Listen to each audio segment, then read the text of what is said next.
Pinabulaanan ng Kingdom of Jesus Christ ang mga alegasyon ng PNP at DILG na mayroong mga secret tunnel ang kanilang compound at may nakahanda silang molotov at bolo. Kinwestiyon din ng religious group ang mabababang pagpapalipad ng PNP ng mga helicopter na ikinasira umano ng solar panel sa kanilang compound. Mula sa Davao City, nakatutok live si Cyril Chavez ng GMA Regional TV. Cyril.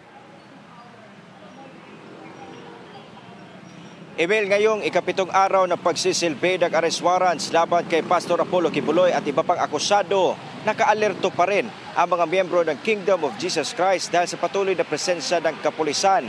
Kanina nga, may naispatan tayo mga miyembro ng Special Weapons and Tactics o SWAT at mga K9 dogs na naglilibot sa labas ng KOJC compound.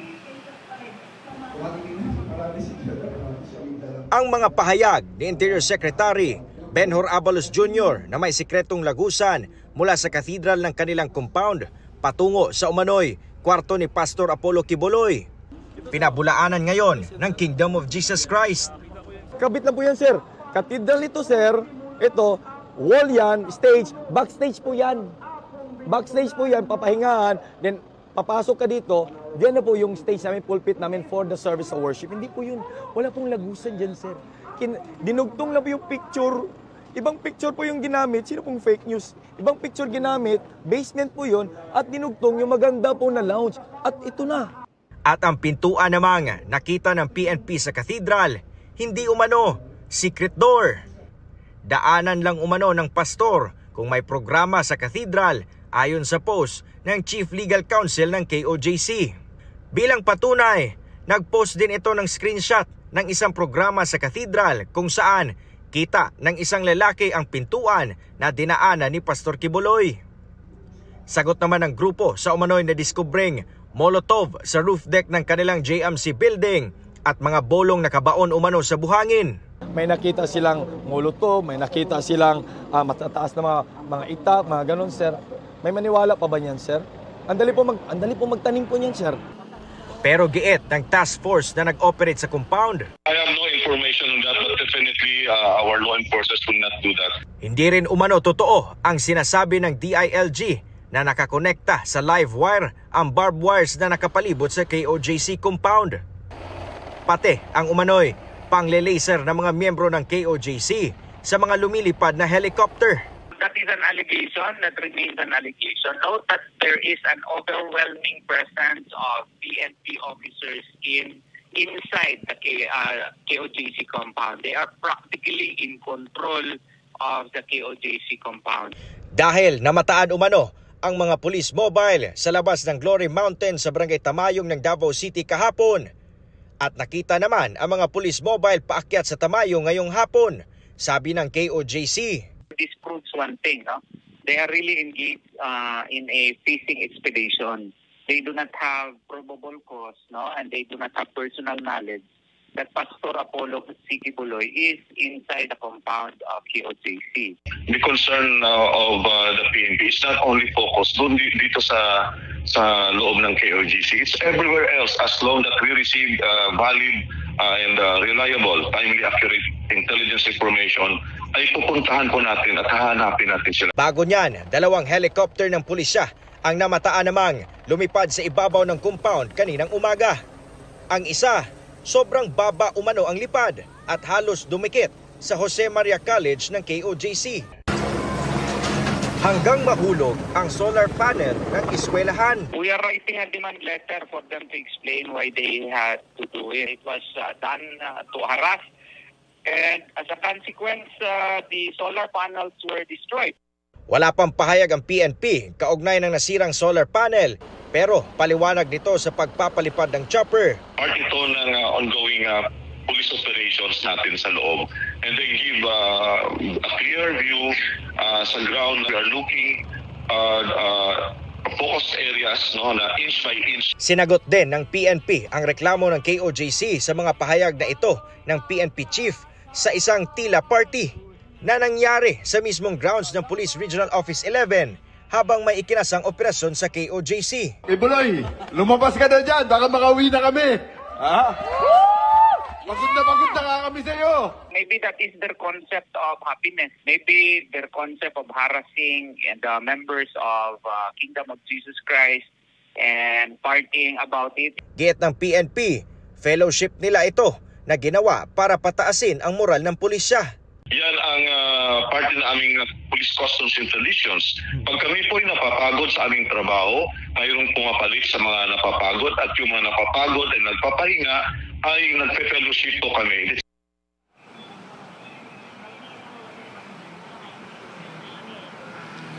Emil, dahil sa pagkasira ng mga solar panels ng Jose Maria College, binibilisan na umano nila ang paggawa ng demand letter upang bayaran ito ng PNP.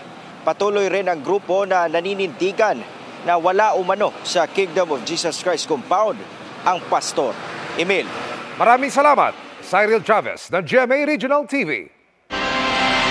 Nanindigan naman ang PNP na hindi aalis sa Kingdom of Jesus Christ compound hanggang hindi na inspeksyon ang bawat sulok nito. Nakatutok si Marisol Abduraman. Matapos ang 7 araw na pananatili ng mga pulis sa compound ng Kingdom of Jesus Christ sa Davao City, halos kalahati pa lang daw ng lugar ang nainspeksyon ng PNP. At ayon sa kanila, hindi sila aalis hanggang hindi nahahalughog ang buong 30 ektaryang KOJC compound. Nagtatagal daw ang kanilang operasyon dahil hindi basta-basta ang target area. We are looking at an underground facility na made up of thick stones, thick metals at napakatigas po ng mga yan. So itong underground facility was built and made to withstand any man-made calamity or even natural made disasters. Meron daw silang nadidetect na heartbeat sa underground. Not one, not two, but as to the number po ay definitely mo there are movements underground at yun po yung ating ngayong tinitignan po. Hinahanap ng PNP si KOJC founder Apollo Kibuloy para ihain ang warrant of arrest para sa kasong qualified human trafficking and child abuse. Nauna nang pinabulaanan ng KOJC na nagtatago si Kibuloy sa kanilang compound. Itinanggi rin ng KOJC ang sinasabi ng PNP na meron umanong sikretong lagusan papunta sa kwarto ni Pastor Kibuloy. Para sa GMA Integrated News, Marisol Abduraman, nakatuto 24 oras. Bukod sa natatanggap na papuri, mas lalong na-motivate si David Licauco dahil sa dami ng aral na kanyang natutunan sa pulang araw. At ni-reveal naman ni Dennis Trillo ang kanyang secret kung paano siya nagme-memorize ng kanyang Japanese lines. Makichika kay Nelson Canlas. Sa pagdating sa Pilipinas ng puwersa ng mga Hapon sa pulang araw, isa-isang bobombahin ang key cities ng Pilipinas at unti-unti nang malulugpo ang bansa. Kanya-kanyang pagsubok na rin ang haharapin sa mga buhay ni na Adelina. At isa pa, mapapahiya rin ang pamilya mo pag nangyari yun. Teresita. Hiroshi. Kasi mamatay ako isang sinungaling. At Eduardo. Kasi akala ng mga tao kapag gyera parang talagang puro kaguluhan, puro bombahan, ganyan. Pero dito sa pulang araw, mas hihimayin natin ang bawat pangyayari. Bawat eksena, lahat may hugot, lahat may puso. Feeling ko yun din naman yung nire-represent namin dalawa ni David dito sa show na siya yung sa Japan, ako yung sa Pilipinas. Paano namin siya paano namin magagamit yun para mas mapatibay yung friendship at yung relationship na mabubuo namin, yung friendship ng apat. Sa ilang eksena, subtle at halos walang imik ang pagganap ni David, pero tila nagsusumigaw ang kanyang expression, bagay na pinuri ng fans. Nakakatuwa, syempre, nakakataba ng puso dahil I think finally, kumbaga yung fruits of my labor ay nakikita na rin ng mga ibang tao with this teleserye. What I really learned was the technicalities of, like how I can deliver the emotions that I'm feeling. So, ay nakakatuwa and parang mas napupursige ako. Mas motivate ako to, work on my craft pa. Mula sa pagbigkas ng mga salitang Hapon hanggang sa mga mababagsik na kilos at ekspresyon sa kanyang muka. Nakakatakot para sa marami ang pagganap ni Dennis Trillo bilang si Colonel Yuta Saito. Malaking tulong daw para kay Dennis kapag naisusuot na niya ang kanyang costume at pumapasok na sa kanya ang katauhan ni Colonel Saito. Pero ang isang secret ni Dennis sa umaga bago siya pumunta ng taping. Mga classical music, lalo na kapag nagme-memorize ako. May research kasi ako nabasa na mas nakakatulong siya kapag nag-aaral, lalo na kapag nagme-memorize. Iniibig ka rin ni Hiroshi. Palaisipan sa mga manonood kung itutuloy na ba ang kasal. Totoo ba ang sinabi mo sa atin? Inibig kita, Adelina. O mananaig ang pag-iibigan ni na Hiroshi at Adelina. Maililigtas kaya ni Eduardo ang kanyang mga minamahal? Hindi kaya ng konsensya ko na basta na lamang iwan. Anong lawak ng kasamaan na iahasik ni Colonel Saito sa buhay ng ating mga bida? Masasagot yan sa mas umiinit na tagpo sa Pulang Araw. Nelson Canlas, updated sa Showbiz Happening. Binabantayan ang ilang lokal na opisyal lalo't posibleng may gagamit ng droga bilang pampondo nila sa palapit na eleksyon. May mga bagong uri rin ng drogang mas madaling gawin at ibenta lalo't mas mura tulad po ng liquid shabu. Nakatutok si Marisol Abduraman. Parang bawas to. Parang. Ano lang siya talaga, nakabuhagag, hindi nabuksan. Aktual na transaksyon ito sa pagitan ng dalawang suspect at mga nagkunwaring buyer ng shabu sa Ermita, Maynila. Kasunod ang buy-bust, agad inaresto ang dalawang suspect. The suspect arrested are key member of the major syndicate that have been fueling the proliferation of illegal drugs across our countries. Nakuha sa kanila ang mga nakapak na tila pagkain lang ng mga isda, pero nang suriin, shabu pala. Isang nakababahala ang pagkadiskubre sa liquid shabu na mas mura umano. Unless sirang tama na toxin sa ating neurosystem, ibig sabihin, hindi masyado nakakabaliw itong drugs na ini-introduce nila. Nag-i-innovate din po sila. Isang hamon daw sa mga otoridad itong nadiskubre ng PDEG na liquid shabu dahil bukod sa tila madali raw itong i-produce, kung ikukumpara sa ordinaryong shabu, nabibili rin daw ito online. It is alarming. Transacting business, social media, very easy. They take advantage with the technology of social media and delivery apps like that. Okay. Napakadali for them to conceal. Sa video ngang nakuha ng mga otoridad, kita kung gaano kabilis itong magawa. Wala pang pahayag ang mga naarestong suspect na nakuha na ng halos 11 kilo ng shabu na tinatayang halos 75 million pesos ang halaga. Ang mga ganito ay mahigpit na binabantayan lalo't palapit na ang eleksyon. Money coming from illegal that will be used in election. Ilang opisyal ng lokal na pamahalaan ang nasa ilalim ng intelligence validation. We have report in some municipality in our provinces involved in distribution of illegal drugs. Allegedly, finance their desire to run for an election. Magdaratingan pa yung mga shabu na yan, maybe on a seaside entry, maybe on a floating mode of entry. They have innovation. Para sa GMA Integrated News, Marisol Abduraman, nakatuto 24 oras. Travel and tours ang pronta pero illegal na palang nagre-recruit ng mga manggagawang ipapadala sa Japan at Italy. Nabisto yan kaya ipinasara ng Migrant Workers Department. Nakatutok si Rafi Tima. Mukhang maliit na travel and tour company sa unang tingin, pero nagre-recruit umano ng mga magtatrabaho sa Japan ang opisinang ito.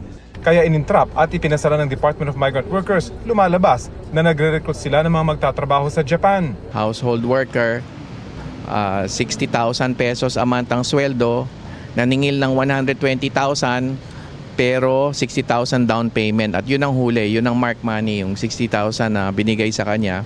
Bukod sa nila direct hire sa Japan na hindi raw kailangan maging bihasa sa Nihongo, nagre-recruit din ang Thrifty International Travel and Tours Incorporated nang magtatrabaho sa Italy sa pamamagitan ng referral sa ibang recruitment agency. Alam nating illegal ito kasi wala silang recruitment license from the DMW. Wala man lang nakapaskil na license certificate to recruit sa kanilang pader. Depensa ng mga nahuling empleyado, hindi raw nila alam ang proseso ng batas. Sabi visa processing din daw sila, pero nung tinanong ko siya na bakit 60,000 ba yung katumbas ng visa papuntang Japan, hindi naman. So hindi niya masagot yung tanong na yun, bakit 60,000 ang tinatagaan niya. Sasampahan ng kasong illegal recruitment ang mga naaresto na tumanggi magbigay ng pahayag. Ito na ang ikalabing-4 na illegal recruitment agency na ipinasara ng DMW ngayong taon, doble sa 7 na ipasara noong 2023. Para sa GMA Integrated News, Rafi Tima nakatutok, 24 oras. Malayang pangingisda para sa ikabubuhay ng kanilang pamilya. Yan ang tanging hiling ng mga mangingisda mula sa Aborlan sa Palawan. Dahil kulang sa kita, dinayo sila ng GMA Kapuso Foundation para hatiran ng kompletong gamit pang eskwela ang kanilang mga anak. Dahil sa tensyon sa West Philippine Sea, hindi muna pumapalaot sa bahagi ng Kalayaan Island Group ang mangingisda mula sa Aborlan, Palawan na si Lester. Nangangamba kasi siya sa kanyang kaligtasan. Kaya ang dating kinikita na halos 6,000 piso sa tuwing nangingisda, ngayon, swerte na raw kung may maiuwi siyang 1,000 piso. Ngayon po, dito sa tabi, yung mga mumurahing isda na lang yung nahuhuli namin. Kita, konti na lang po. Ito rin ang hinaing ni Jumides na walang ibang hangad, kundi mapagtapos ang pag-aaral ng anak. Yung mga mahirap na katulad namin, yun ang talaga, apektuhan. Kami nagtatrabaho lang para mabuhay ang pamilya namin at makapag-aral ang anak namin. Kaya sa pagpapatuloy ng unang hakbang sa kinabukasan project ng GMA Kapuso Foundation, nagtungo tayo kasama ang Philippine Navy at Philippine Marines sa Palawan upang hatiran ng kompletong gamit pang-eskwela ang 2,400 estudyante na anak ng mga mangingisda at magsasaka. Narating din natin ang sitio Daan, isa sa malayong sitio sa Aborlan kung saan malimit ang nagtitinda ng school supplies. Dito po, bihira ka po makakita ng school supplies. Kung meron man pong school supplies dito, katulad ng mga lapis, yung pinaka-importante po, ballpen, medyo mahal na po. Nagpapasalamat po ako ng malaki sa inyo, ma'am, na nakarating ang Kapuso Foundation dito dahil marami sa amin na mga nanay na namumroblema talaga ng mga kagamitan sa mga anak at natugunan po ninyo. Sana po ang mga gamit na ito ay makatulong at magsilbing inspirasyon para sa mga kabataan sa kanilang unang hakbang patungo sa kanilang mga pangarap.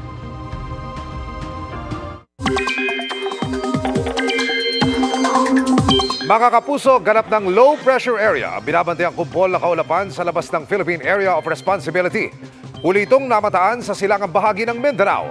Dahil nasa dagat pa, hindi inaalis ang tsansang mabuo ito bilang bagyo ayon sa Pag-asa.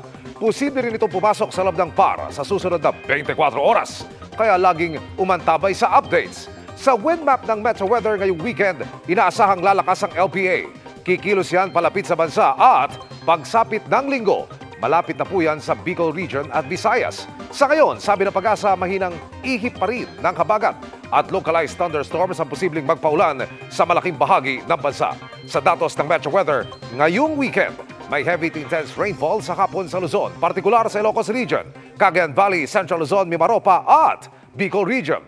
Halos buong Visayas din ang uulanin bukas pero sa hapon ang heavy rains sa Panay at Negros provinces. Sa Mindanao naman, Barm at Northern Mindanao ang uulanin sa umaga pero madaragdagan yan sa gabi. Doble ingat po mga kapuso dahil sa linggo halos buong araw ang magiging pagulan. May heavy to intense rains kaya maging handa sa banta ng baha o pagguho ng lupa. Sa mga taga Metro Manila, huwag din kalimutang magdala ng payong. Sa hapon o gabi ang ulan pero posible ang heavy to intense rains sa linggo.